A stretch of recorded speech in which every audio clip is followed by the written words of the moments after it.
All right, Celtics Nation, let's talk about what just went down because that was one of those games that makes you remember why you love this team. Coming into this matchup, Boston was supposed to be the underdog. Vegas had the Cavs favored, and honestly, that made sense on paper. Cleveland's got the size, the defense, the home crowd in Boston. They've been kind of up and down so far, trying to figure out chemistry, pace, and how to close games. But the moment the ball went up, you could tell this was not going to be a typical night. The Celtics walked in like they had something to prove, and man, did they deliver. A 125-105 win on the road, with control from start to finish once they got rolling. Right from the opening tip, Boston's energy was different. You could see it in the way they pushed the ball. The talk all offseason was about pace, about playing faster, and for the first time this year, that promise actually showed up. 40 points in the first quarter. Yeah, 40. It didn't even matter that they trailed by 2 at the end of the period because the vibe was right. They were attacking, moving without the ball, and forcing Cleveland to run with them. It was almost like you could feel the weight come off their shoulders. After a few sluggish performances to start the season, this felt like the Celtics team everyone's been waiting to see. Peyton Pritchard, man, you gotta love the hustle. This dude has been catching heat lately for not hitting shots, but tonight, it wasn't about the percentage. It was about the effort. He was flying all over the court, making plays, finding teammates, and showing that when he's engaged, he can absolutely change the rhythm of a game. Sure, he went 1 for 8 from deep, but he still posted a double-double with 10 points and 10 assists. That's exactly what you need from your bench guard. Impact, even when the shots don't fall. But let's talk about where this game flipped, because the second quarter was pure domination. Boston's defense finally came alive in the way we've been waiting for. They held the Cavs to just 18 points in that stretch, turning every rebound and every stop into transition chances. The communication, the rotations, the physicality, it was all there. You could tell they made a choice to crank up the intensity, and Cleveland just didn't have an answer. From that point on, the Celtics controlled the game like a veteran team that had zero interest in letting things slip away. And can we talk about Josh Minott for a second? This dude has been one of the biggest surprises early in the year. Every time he steps on the court, he brings a burst of energy that completely changes the tone. He's fearless, active on the glass, and just seems to have a nose for the ball. Against the Cavs, he put up 11 points and 15 rebounds, plus 3 steals, a block, and a couple of assists. That's not just filling the box score. That's leaving fingerprints all over the game. He's becoming that glue guy every good team needs, the one who does the dirty work and turns effort into momentum. You can feel the why not Minott movement getting real now. Boston crushed Cleveland on the boards. We're talking 53-42 overall, including an 18-1 advantage in offensive rebounds. That's effort. That's fight.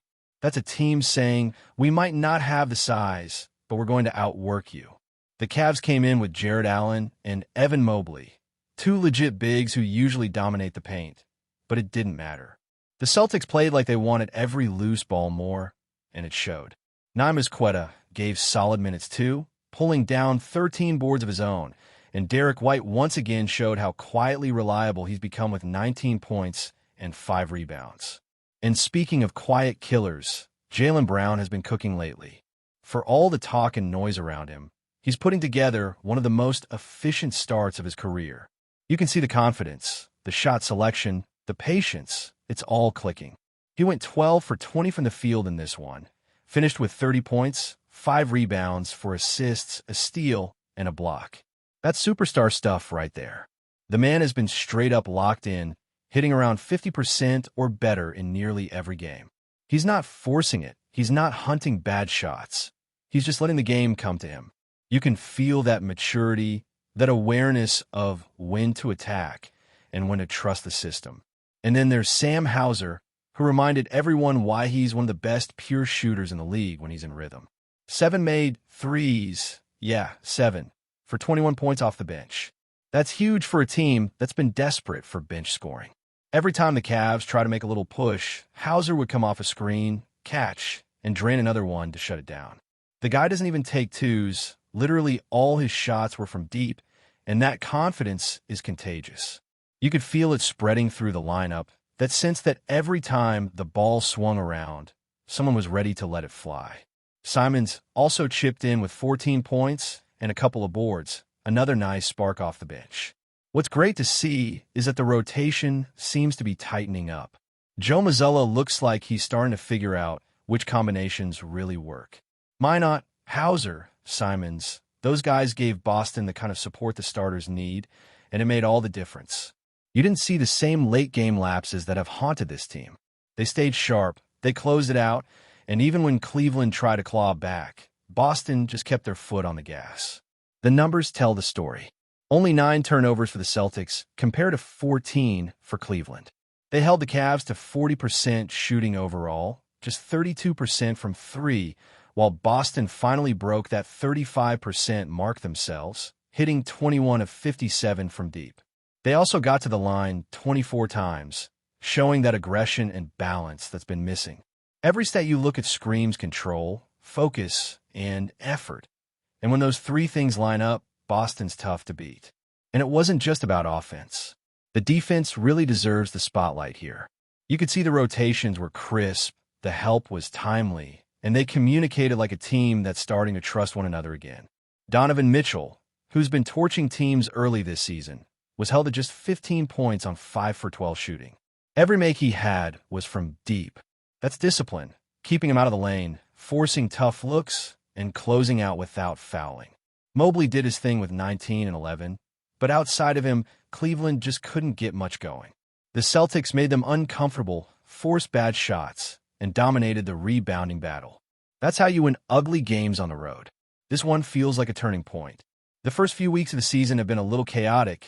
New faces, new rotations, weird losses, but this win had a different energy. It felt organized. It felt purposeful. Guys knew their roles and played within them. You can tell there's a sense of accountability now, like they're starting to figure out what it's going to take to really compete night in and night out. You could even see it on the bench. Everyone engaged, cheering, hyped after big plays. That's the vibe of a team starting to click.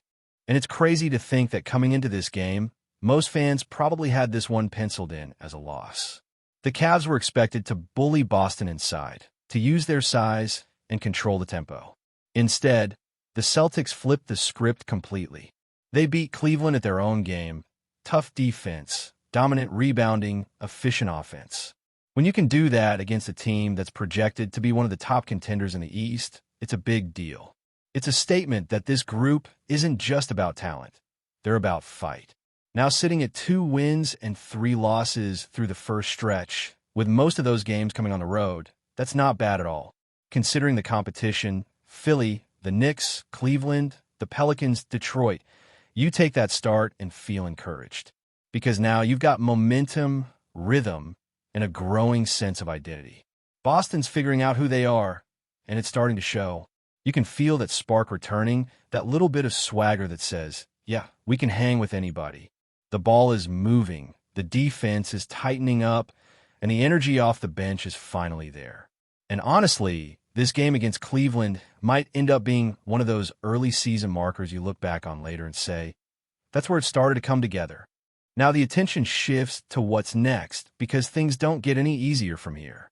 The Celtics hit the road again for a huge matchup against the Philadelphia 76ers, and honestly, that one feels like a tone setter for what's coming in the Eastern Conference. Philly's been rolling to start the year, still undefeated, and playing with the kind of confidence that only comes when everything's clicking early. But here's the thing, Boston just might be catching them at the perfect time. Momentum is a funny thing in basketball, and the Celtics are finally starting to find some rhythm. The 76ers are off to a 4-0 start, but it's been a mix of real wins and games that could have gone either way.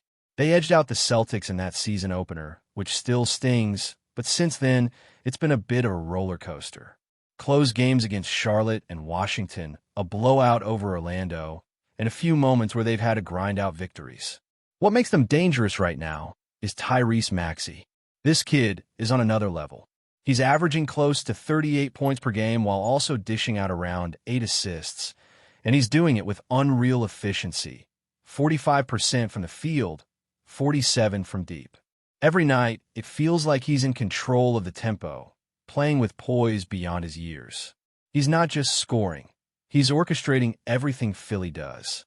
Joel Embiid, on the other hand, has been a bit more of a mystery early on. The big fella's minutes have been limited, hovering around 20 a game, and you can tell he's still playing himself into full form.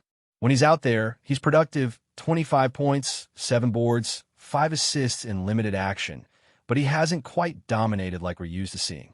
That could be good news for Boston. The Celtics have struggled historically to deal with Embiid's physicality, but if he's not in full shape yet, it might open the door for the front court to hold its own, especially with the energy that guys like Minot and Quetta have been bringing. Another thing that's been sneaky about Philly this year is their depth. For once, they actually look like a team that can survive when the stars sit. Maxey and Embiid get most of the attention, but Kelly Oubre has fit in beautifully, bringing scoring off the wing. VJ Edgecombe, the rookie, has been surprisingly polished already, and Dembona has given them strong minutes off the bench. Add in names like Trendon Watford, Jabari Walker, and the possible return of Paul George, and suddenly this Sixers team has options. It's weird to say this, but Philly might be deeper than Boston right now, and that's not something we're used to hearing. Still, Boston has the kind of versatility that can make this matchup fascinating. Derek White's been an absolute rock on both ends, and he'll likely draw the Maxey assignment. That's going to be one of those mini battles that decides the game. If White can keep Maxey in check, even a little, force him to work harder for his buckets, it changes everything. Then you've got Jaylen Brown, who's been cooking lately, matched up with a mix of Oubre and maybe Edgecombe. Brown's size and strength should give him the edge, especially if he continues to stay patient and take the right shots. Offensively, Boston's best path is balance.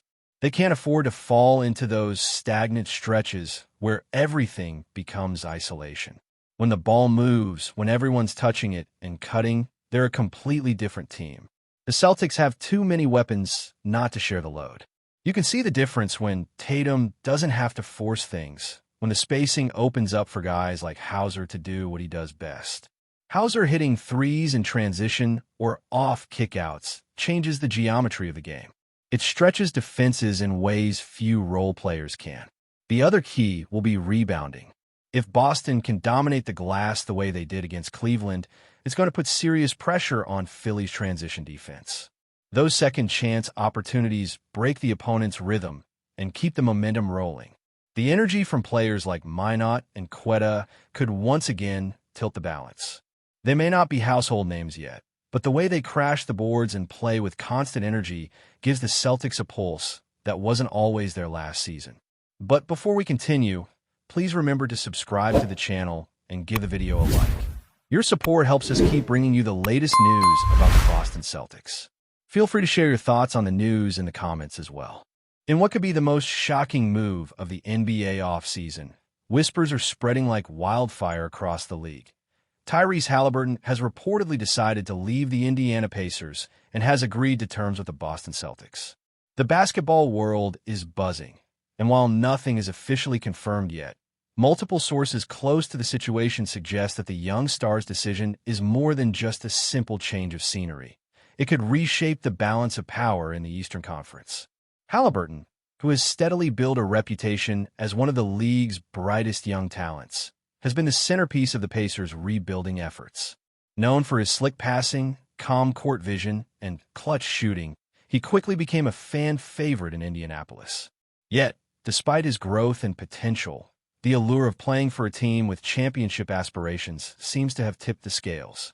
The Celtics, who have been quietly positioning themselves as contenders, reportedly offered Haliburton a deal that Indiana simply couldn't match.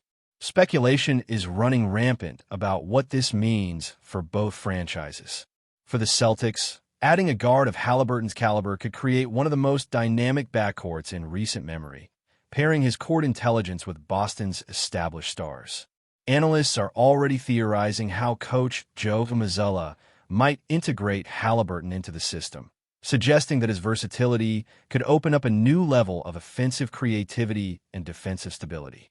Meanwhile, Pacers fans are bracing for the possibility of a rebuild without their prodigy, with rumors hinting that Indiana could be exploring multiple trade options to soften the blow.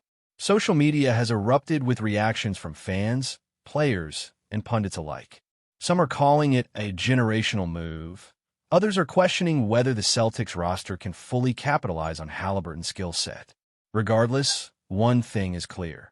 If the whispers are true, the Boston Celtics may have just pulled off one of the boldest acquisitions of the decade, and the NBA landscape could be entering an entirely new chapter. For now, the rumor mill continues to churn, with everyone watching closely for that official confirmation that could send shockwaves through the league. That's it for this update. If you enjoyed the video and want to keep receiving exclusive news about the Boston Celtics, please subscribe to our channel and give the video a like. We always appreciate your comments and opinions. See you in the next video.